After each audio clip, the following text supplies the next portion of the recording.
Assalamualaikum warahmatullahi wabarakatuh. Perkenalkan, nama saya Farid Jody Junaid dengan NIM 240209500054. Saya dari Universitas Negeri Makassar dengan Fakultas Teknik Prodi Pendidikan Teknik Informatika dan Komputer. Kali ini saya akan mempresentasikan sistem komputer dengan studi kasus dengan Microsoft Windows dan perbedaan sistem operasi Windows dan sistem operasi Cal. Kali ini saya akan membacakan sistem komputer. Sistem komputer adalah kumpulan perangkat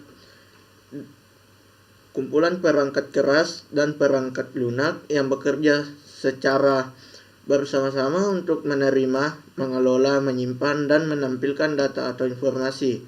Sistem komputer dirancang untuk menjalankan berbagai tugas, mulai dari tugas sederhana seperti mengetik dokumen hingga tugas kompleks seperti pengolahan data besar atau kecerdasan buatan. Dan ada juga di sini hardware. Hardware adalah semua jenis komponen pada sebuah perangkat komputer yang memiliki bentuk fisik, bisa dilihat, disentuh, dan dirasakan. Dan contoh-contohnya perangkat output, monitor, dan proyektor. Perangkat input, contohnya keyboard dan mouse. Media penyimpanan, contohnya SSD dan hard disk. Pemrosesan, contohnya CPU dan RAM. Dan ada software adalah sekumpulan instruksi data atau program yang digunakan untuk mengoperasikan komputer dan menjalankan tugas tertentu. Contohnya sistem operasi dan program aplikasi. Contohnya sistem operasi yaitu Novel, Windows, Linux, dan iOS. Dan contohnya program aplikasi yaitu aplikasi perkantoran, database, pemrograman, dan desain grafis. Dan adapun brainware adalah istilah yang digunakan untuk menggambarkan orang-orang yang menggunakan kecerdasan mereka untuk mengatur, mengoperasikan, dan mengoptimasi teknologi komputer. Adapun contohnya yaitu manajer EDP, analisis sistem, programmer, dan operator. Dan saya lanjutkan studi kasus serangan ransomware mencari di seluruh dunia yang menginfeksi komputer berbasis Windows. Analisis mendalam. Serangan ransomware terjadi pada Mei 2017 dan menginfeksi komputer berbasis Windows di seluruh dunia. WannaCry adalah jenis ransomware yang mendeskripsikan data pengguna dan membuatnya tidak digunakan. Dan apa yang terjadi? Saat ini diduga serangan pencurian sudah memakan banyak korban ke berbagai negara. Oleh karena itu, penting untuk melakukan serangkaian tindakan pencegahan dan juga penanganan apabila terjadi insiden. Setelah berhasil menghebohkan seantero dunia, virus itu akhirnya berhasil dihentikan. Serangan masif itu bisa dihentikan oleh serangan pemuda berusia 22 tahun asal Cornwall atau Inggris. Kekurangan dan dampaknya. Di Indonesia, berdasarkan laporan yang diterima oleh Keminfo, serangan ditunjukkan ke rumah sakit Harapan Kita dan rumah sakit di Harmais. Dengan adanya serangan siber ini, kami meminta agar masyarakat tetap tenang dan meningkatkan kehati-hatian dalam berinteraksi di dunia cyber. Tambah Samuel saat di Indonesia diserang WannaCry. Ransomware baru ini disebut WannaCry atau WannaCry. Ransomware mengincar PC dalam berbasis Windows yang memiliki kelemahan terkait fungsi SMB yang dijalankan di komputer tersebut. Paparannya dan adapun keamanannya, saat ini diduga serangan WannaCry sudah memakan banyak korban ke berbagai negara. Oleh karena itu penting untuk melakukan serangkaian tindakan pencegahan juga penanganan apabila terjadi insiden. Dan adapun kerugian, satu, penkripsian data. Data pada komputer yang terinfeksi terkripsi sehingga tidak dapat diakses. 2. Gangguan layanan atau serangan ini menyebabkan gangguan pada layanan kesehatan, keuangan, dan lain-lainnya. Kesimpulannya, serangan ransomware WannaCry pada Mei 2017 adalah contoh nyata dari ancaman cyber yang dapat menyebabkan kerugian finansial dan dampak lainnya. Pentingnya melakukan pembaruan keamanan secara teratur dan menggunakan perangkat lunak yang aman untuk mencegah serangan seperti WannaCry. Dan saya ke bawah untuk menjelaskan Microsoft Windows. Microsoft Windows adalah Microsoft atau sering kita sebut dengan nama Windows merupakan sistem operasi yang dikembangkan oleh Microsoft, di mana Microsoft sendiri didirikan oleh Bill Gates atau Paul Allen. Sistem operasi ini dibangun dengan menggunakan antarmuka pengguna grafis atau GUI untuk menyederhanakan perintah. Fungsi Windows 1. Menyediakan antarmuka atau antar pengguna dengan mesin. 2. Mengkoordinasikan komponen yang ada pada perangkat keras. Menyediakan wadah upaya supaya perangkat lunak berfungsi dengan selayaknya. 4. Menyediakan struktur manajemen data. 5. Memantau fungsionalitas sistem.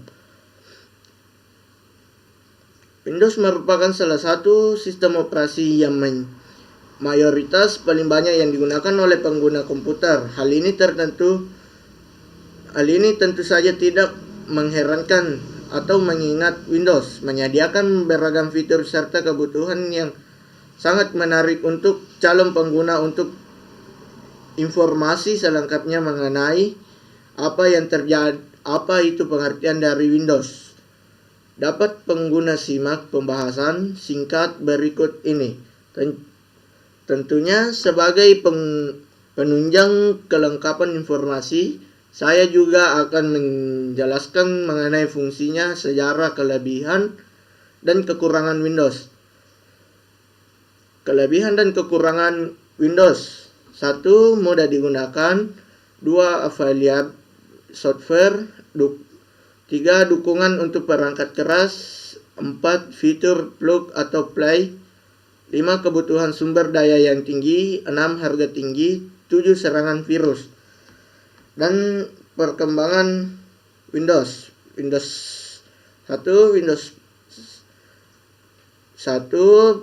di generasi pertama yaitu 1985, di generasi kedua 1987, di generasi ketiga pada tahun 1990, pada generasi 3.1 pada tahun 1992, dan generasi 95 pada 1995, dan pada generasi ke-6 pada tahun 2000. generasi XP atau pada tahun 2001 dan seterusnya. Di sini perbedaan sistem operasi Windows dan sistem operasi Kel. Kenalan dengan Windows dan sistem Kel. Sistem operasi Windows merupakan perangkat lunak yang mengelola perangkat keras komputer dan menyediakan layanan untuk program komputer. Windows adalah salah satu contoh sistem operasi yang populer. Adapun sistem Kel merupakan interference antara aplikasi dan sistem operasi. Sistem Kel memungkinkan program untuk meminta layanan dari kernel sistem operasi.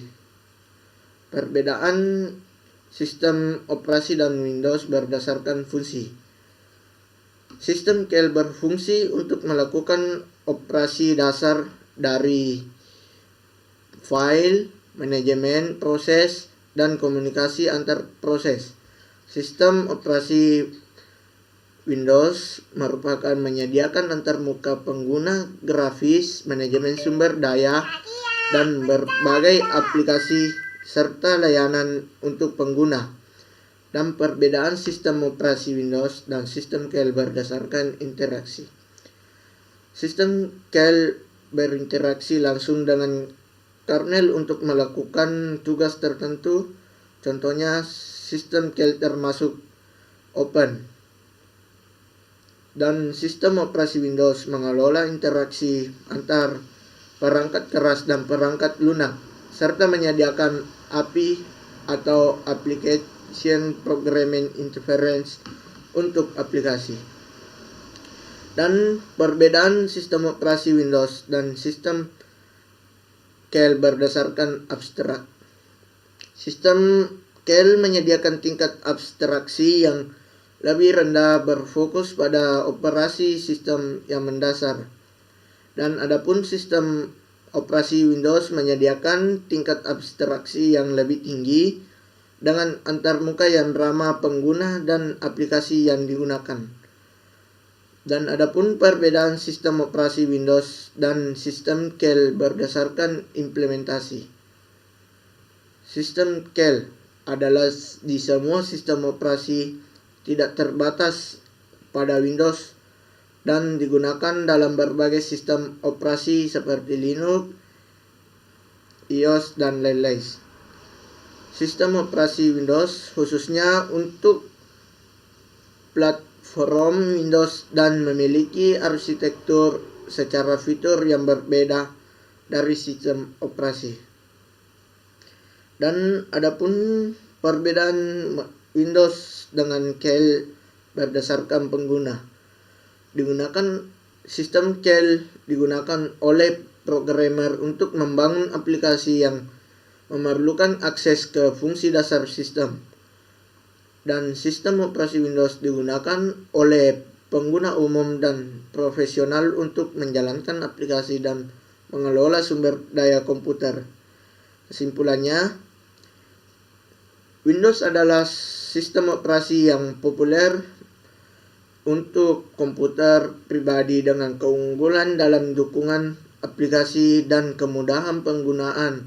Sistem operasi Kel adalah sistem yang lebih luas, mencakup berbagai jenis sistem operasi yang digunakan pada perangkat telepon dan komunikasi dengan fitur yang sangat bervariasi tergantung pada jenis perangkatnya. Baik, itulah materi yang saya sempat paparkan. Apabila ada kekurangan dan kesalahan, mohon dimaafkan. Assalamualaikum warahmatullahi wabarakatuh.